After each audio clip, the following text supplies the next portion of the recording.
first carbon tax on agriculture, the country will charge farmers up to 80 quid for every cow in the hope of cutting methane emissions by 70% in the next 10 years. So you'll have to pay 80 quid if your cow farts a lot. There's only one person to speak to. He's got 2,000 trillion viewers on Facebook and WhatsApp. He's turned into a bit of a celebrity. Gareth Wyn Jones, farmer extraordinaire. Afternoon, how are you? Flounder, how are you? All right, mate. Is that so? Where are you anyway? Where are you? Looking very sunny this afternoon. Look at that perfect backdrop. What have you got written on your T-shirt? Yeah. What doesn't what? What from what doesn't grow on? Right. Okay.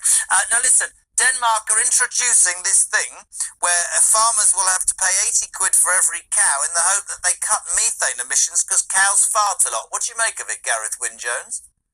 Ludicrous. Absolutely bonkers. You know, these animals have been on God's earth since the beginning, and it's a carbon cycle. They eat that stuff behind me, grass. They put it into their ruminants, which is 4 stomachs. Yes, they are belching methane. Yes, there's a bit coming out the back end as well. But all that breaks down, my friend, you know. And they don't talk about the billions of bison and water buffalo that we had on God's earth before mankind took them out. Cows are not the problem. Livestock isn't the problem. People are the problem. And uneducated governments like Denmark are a big problem. And it's the beginning of the end, I think. This is a start. And they'll bring it onto other countries. You know, they'll push it onto New Zealand and they'll push it into America. And then bring it all across Europe.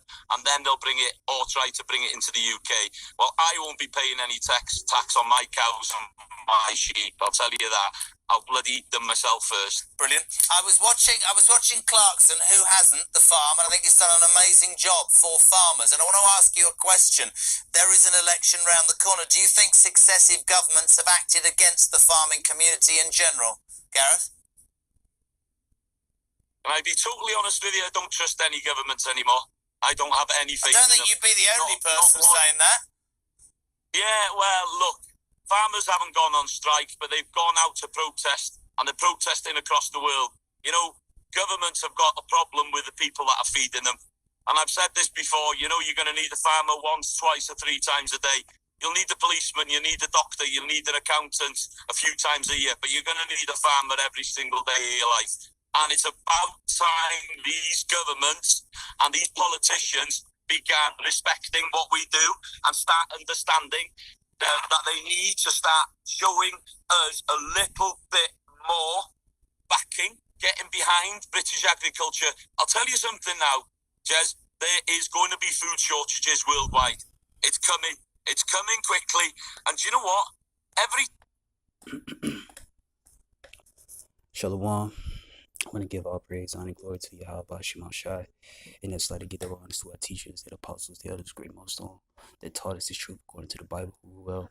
And that's like to get up shalom to the other side, bishops and the man on down, peace and safety to the hopeful elect. Much love to the icons across the 4 winds, pushing his word, pushing Yahweh Shema Shai in sincerity. And it's true. There will be a food shortage. An orchestrated famine is on the rise. This was coming down the pipe. Do you not see what the videos is going into? Food shortages. And you heard it out of the horse's mouth. This is what's coming down the pipe. And a lot of Israelites going to starve soon come. A lot of Israelites going to mourn. They're going to cry. You see how vexation of spirit, their bodies going to pines away. You see, I'm going to bring that scripture out, Lord's willing. I don't know how it's always, but more famines is hitting America. Hitting other parts of the world. And the Bible prophesied of these things. And I'm going to bring the scriptures out, Lord's willing. I don't know how it's in ways. Time they're putting that tax onto that cow, guess who's going to be paying for that?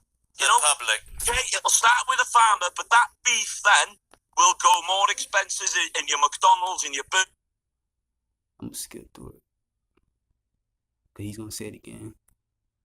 Metaphorically. Hey, I made it a long time before you were even thought of.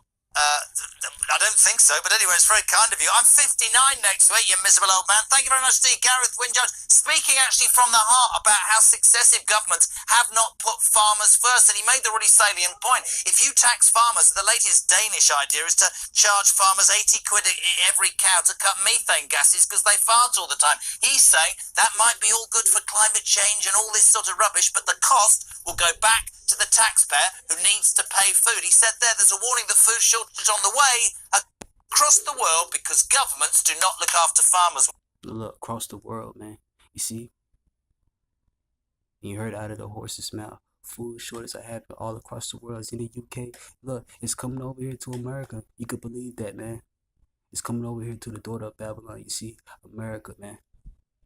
A major one is going to hit this place soon come, man. Shalom.